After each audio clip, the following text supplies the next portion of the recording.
Hey YouTube, Common Collector here, and today I'm bringing you guys a new GOAT format deck profile. This is an insect mill deck. I did do a profile a few years ago back when I started the channel on an insect, ultimate insect kind of theme deck, which was very similar to this one, went around some of the same themes, but I think this deck is a little bit more solid. It's really good at just milling your opponent out and stalling for game, and if you can't go for the mill, you can just try to deplete your opponent of their resources and just poke with all of the little guys for damage. So it does have sort of a plan B to it. But overall, it does work for the mill and stall game really well. So I do like this. This is probably one of my favorite GOAT format decks to use. But do not go back and watch that old profile, because I just went back to rewatch it a few days ago to like study up for this profile, and it is so god awful. So I wanted to do kind of an update anyways.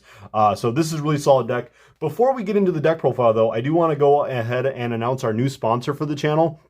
So you guys can get a link to their website in the description below, but this is the Pitbull Gold from skullshaver.com. If you guys are interested at all, if you guys or anyone you know are also follically impaired like I am, you guys can go ahead and order one of these skull shavers. It is a great gift for a birthday, Father's Day, Christmas, whatever. I got this for my anniversary this last year. This thing is still rocking 90% battery, and I've have been using this all week. I just recharged it over the weekend. So this thing is really solid, really cool, really ergonomically designed, so you can put this around your hand and just sort of shave away. Really highly recommend this, and I'm really excited that they actually decided to give me an affiliate link to help support the channel. So if you guys are at all interested, go ahead and use that affiliate link in the description below to help support the channel, and they've got some really great deals going on right now. But anyways, let's finally get on into the profile for what you guys are all here for. So we are maxing out playing 3 copies of Needleworm. I was originally playing this at 2, but I made the decision to put in the 3rd one for Mirror Force. I took out the Mirror Force because this deck is just so focused on stalling out your opponent. It is a really huge deal to be able to stall your opponent out of the game to make sure that they cannot get into the battle phase and do some things. But I just mainly wanted to focus on getting into Needleworm, so you do need to play the 3 copies. Also, it is kind of a nice little way to get around the Nobleman of Crossout, because this is a huge way to nerf this deck. Is if your opponent right away, you set a Needleworm and your opponent uses the Nobleman of Crossout on you, and they try to banish all 3 copies, the one on your field and the other 2 from your deck. So having the 3 copies in the main deck is actually kind of nice, because you're able to, if you can actually draw into 2 of them, Nobleman of Crossout does not affect monsters that are in the hand. It's just in the deck and the one that's on the field that it's hitting. So it is actually kind of nice to hopefully maybe hold on to one of these guys in your hand and be able to dodge having all 3 of your copies get banished, because like I said,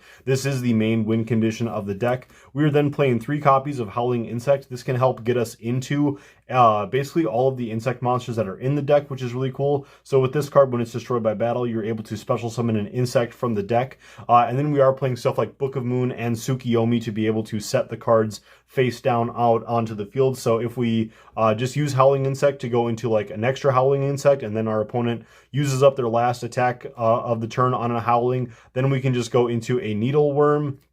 And then on our turn, we can use Book of Worm to flip him face down, and then flip him back face up to be able to get into milling our opponent for 5 cards. We then have our copy of Swarm of Scarabs and Swarm of Locusts. This is similar from in my previous insect deck profile, because this is just such a good resource, very Pac-Man style, to be able to flip these guys every turn and be able to take out either a monster or a spell or trap from our opponent. 1 copy of Magical Merchant, because getting to our spells and traps are actually the most important part of this deck, to be able to stall our opponent, and then getting into our Needleworm is our second priority. So then we have our 1 copy of Magician of Faith, just to recycle those Book of Moons, 1 copy of Cyber Jar, and then also a Morphing Jar. Morphing Jar is really important in here because We are playing card destruction just to be able to make ourselves draw if we need to get into some combo pieces, and then also making sure that our opponent is also drawing off the top of their deck. So we do have Morphing Jar to make sure that both players' hands are 5 cards, and then we can set a whole bunch of stuff out onto our field if we draw into like our Gravity Bind or our DNA Transplant, all that stuff, and like set a bunch of stuff to our field, and then activate card destruction to make it so that our opponent like draws 5, and then they have to discard 5 and draw another 5.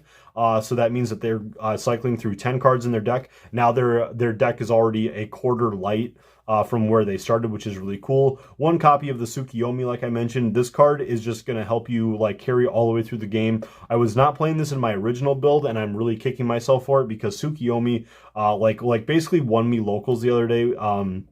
It was so good. So good. Just be able to like summon this every turn, flip Needleworm down, and then be able to mill our opponent. We're playing our 1 copy of Sangan and our 1 copy of Sinister Serpent. We are playing Graceful Charity, and then Card Destruction, like I mentioned. And there's just a few other instances where Sinister Serpent can come up to be able to get that discard. Also, we are playing the Judgment of Anubis to help protect our back row. So Sinister Serpent with Judge of Anubis is just absolutely broken because we like don't have to pay anything for that basically then. Then we have our 2 copies of Prickle Fairy. This is just an extra copy of Insect Barrier in the deck just to be able to make it so our opponent cannot attack. Then we are playing our 3 copies of Insect Barrier. So with this card, it makes it so that all of your opponent's insect monsters cannot attack. So this generally doesn't hinder any other decks besides other insect decks. However, we are playing DNA Transplant to make it so all monsters become insects, being able to help stall out like whatever we want. And then like I said, we do have Prickle Fairy here, which the effect is that your opponent cannot attack insect type monsters while this card is on the field. It's worded a little weird because it says they can't attack insect type monsters unless he or she destroys this card first. But what they really mean by that is just that like while this card is on the field, insect type monsters cannot be attacked. So with that, if you use DNA Transplant to turn everything into insects, then they cannot attack you because now your plant monster is now an insect. So that's really cool. So that's just kind of like the reasoning why I have these ratios to Prickle Fairy. And then we have the 3 copies of Insect Barrier. Then going on into 2 copies of Book of Moon. It's just so nice to have the 2 Book of Moon to be able to get into our plays and just sort of like use them like their Tsukiyomi. And then you can always use Book of Moon, recycle it with Magician of Faith, which is really cool. Then we're going on into 2 copies of Upstart Goblin, just to like increase our consistency even higher. Because you really do need to be able to see that DNA Transplant along with one of the other cards, or you need a Gravity Bind. Then we're going to go into the 1 Pot of Greed, the 1 copy of Graceful Charity, the 1 copy of Card Destruction, just to sort of round out all of our draw cards. So we have like 5 really powerful draws in the deck, along with all of the other ways that we can draw, like the Morphing Jar and all that stuff. Then we have our 1 copy of Swords of Revealing Light, the 1 copy of Premature Burial, 1 copy of Mystical Space Typhoon, just in case our opponent is playing anything like Skill Drain and whatnot. We want to have MST just to be able to blow up those floodgates or anything that might just be pesky. If your opponent is also setting their Dust Tornadoes, like if you can kind of like feel it, like if they have like a few cards set, like you think that it's like if they have a set Mirror Force and you don't want to touch that, but then like 3 turns later after they've just drawn through a whole bunch of cards in their deck, all of a sudden they just mysteriously set 1 card and you think that that might be the Dust Tornado, then you just try to snipe that and then you see if you're lucky or not. Then we have our 3 copies of DNA Surgery. This is like the best card in the deck because it's going to help you to stall out your opponent. Also, this is a soft rebuttal to if your opponent is playing Tribe Infecting Virus, because your opponent uses Tribe Infecting and they call insects. Well, that's going to blow up their Tribe Infecting Virus and any other monsters that they have face up on the field, which is really cool, just because Tribe Infecting Virus has to go for the types, and we change all monsters on the field to 1 type. They really can't do anything, so it just really nullifies that. Then we're going on, and then also the thing is that we're playing a whole bunch of flip effect monsters, or monsters that just can flip themselves face down every turn. So we're generally not going to be playing with a whole bunch of face up stuff anyways. So it just really, really hurts your opponent in a lot of cool, funny ways. And if your opponent's playing like a dragon deck or anything, shuts off their Stamping Destructions and other cards like that that are type dependent. Then we're going on into our 2 copies of Gravity Bind. Then on into our 2 copies of Judgment of Anubis. This also helps with our secondary win condition of the deck if we just have to beat down our opponent with our little weenie guys, because Judgment of Anubis makes it so that you get to negate the effect of a spell card that destroys your back row. So if your opponent activates Heavy Storm and or Mystical Space Typhoon, you're able to use this to stop that. But then it also destroys 1 monster on your opponent's side of the field and then inflicts damage to them equal to the monster's attack. So if your opponent uses MST and then they're about to, and they have like Dark Magician on the field or something, then you're able to use this and burn them for some damage. So it is kind of nice just to be able to use this to get ahead if you do need to just sort of go for damage.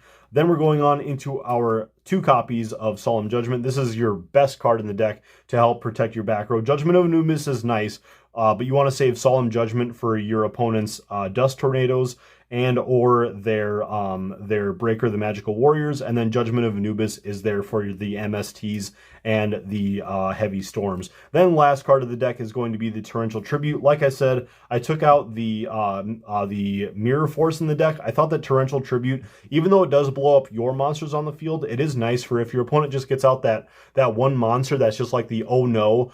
This card really helps you against like BLS. Whereas, like, if your opponent summons out the BLS, they're going to be able to banish your Needleworm that's on the field, and then your opponent's not going to be able to attack you that turn because they use the BLS's effect.